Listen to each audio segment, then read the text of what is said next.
imagem, ok. Oh my God, é minha vez! Olá, bem-vindo ao meu novo canal, Dança Além da Técnica. O Dança Além da Técnica é um canal que tem como objetivo compartilhar algumas questões sobre dança e algumas compreensões de dança para além da técnica, desse fazer dos passos de dança e dos movimentos específicos de algumas danças específicas. Então esse é um espaço de compartilhamento e eu espero que possa ajudar no seu trabalho como artista, como educador ou enfim, até para quem é só um interessado no meio da dança. E para começar esse canal, a gente vai conversar um pouco sobre um escritor que é linguista e historiador. O nome dele é Johan Huizinga e ele tem um livro chamado Homo Ludens.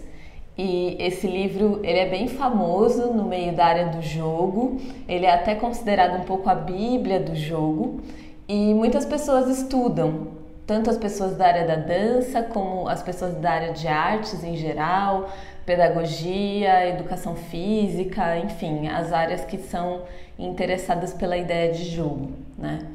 O Johan Huizinga, ele nasceu em 1872, já faz um tempinho, né? E ele morreu em 1945. Então ele viveu mais ou menos nessa época, pensando artisticamente, nessa época que a gente chama de arte moderna, né? Nessa prática da arte moderna. Apesar de na linha histórica já ser uma época da contemporaneidade, é o momento da produção da arte moderna, né? E ele viveu na Holanda, nos Países Baixos, e como eu já disse, ele era linguista, ele se formou todo na área de linguística até o doutorado, mas depois ele começou a exercer a carreira de historiador e ele foi professor de uma série de universidades aí na sua carreira como historiador. E aí ele escreveu esse livro que chama Homo Ludens e ele tem um subtítulo que nessa minha versão aqui da perspectiva não aparece esse subtítulo na capa, mas que chama O Jogo como Elemento da Cultura. E esse livro ele foi publicado em 1938.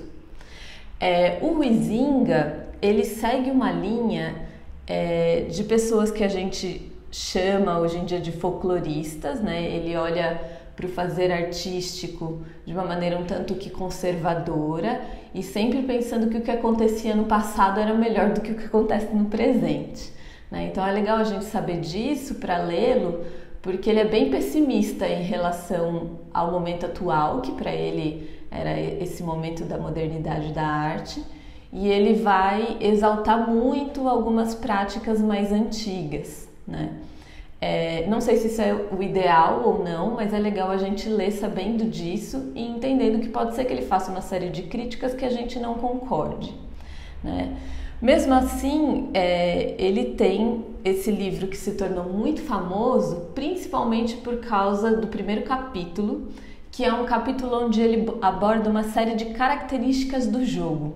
E é por isso que virou meio que uma bíblia, né? Muitas pessoas falam, quer aprender sobre jogo? Vai ler Huizinga para entender direitinho quais seriam essas características da ideia de jogo para que a pessoa possa pensar como utilizar esse jogo na vida dela, no trabalho, enfim, né?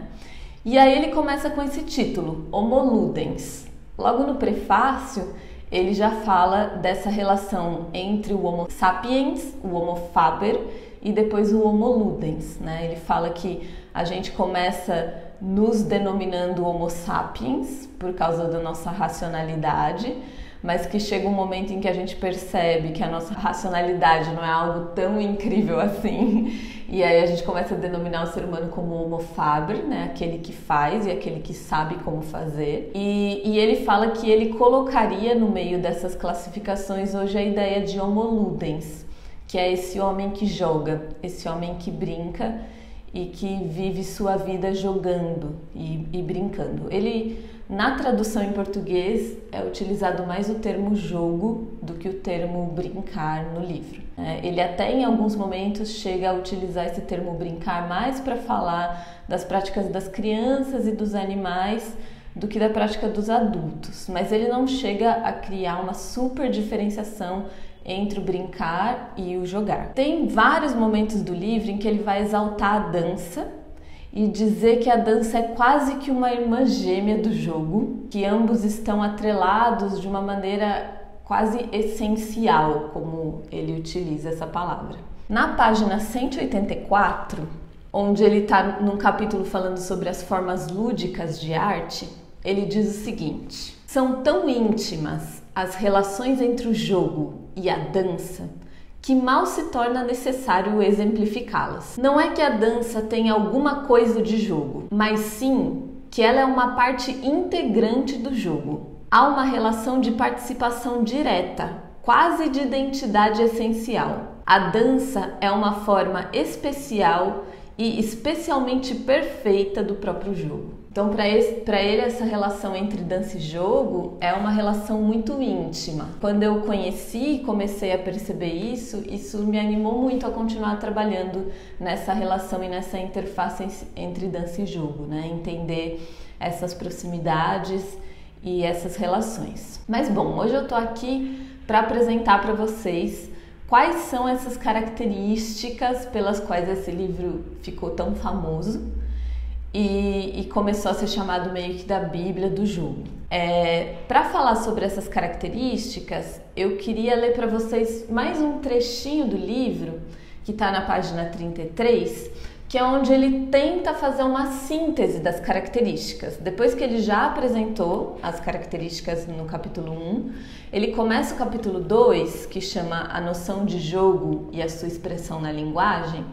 Ele começa esse capítulo tentando fazer uma síntese dessas características. Então eu vou ler para você e depois eu vou apresentar ponto a ponto quais são essas características. O jogo é uma atividade ou ocupação voluntária exercida dentro de certos e determinados limites de tempo e de espaço, segundo regras livremente consentidas, mas absolutamente obrigatórias, dotado de um fim em si mesmo, acompanhado de um sentimento de tensão e de alegria e de uma consciência de ser diferente da vida cotidiana. Então, nessa frase, ele meio que tenta resumir as características que ele apresentou no capítulo 1. Quais seriam essas características?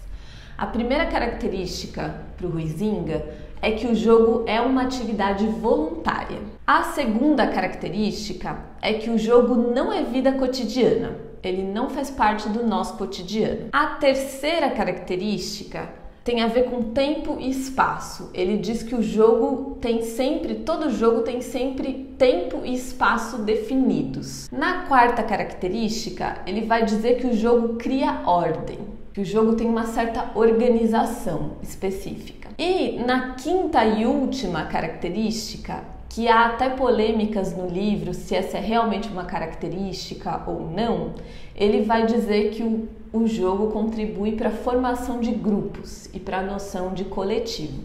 E essa última característica tem muito a ver com essa defesa dele da relação entre jogo e cultura. Ele vai dizer no livro que o jogo é anterior ainda à cultura, não porque ele seja anterior à formação da sociedade e à formação do ser humano, mas porque os animais jogam e os animais não esperam os seres humanos se organizarem ou o próprio ser humano surgir para começar a jogar. Então o jogo é uma coisa anterior à cultura e por isso para ele essencial à própria formação da cultura. Então essas são as 5 características que ele apresenta no livro e eu queria convidar você a conferir os nossos próximos vídeos, onde eu vou tentar detalhar um pouco essas características e estabelecer uma relação com a dança, com as nossas práticas de dança, tanto práticas educativas quanto cênicas, para a gente entender um pouquinho essas relações e essas possibilidades de trabalhar com jogo no meio da dança,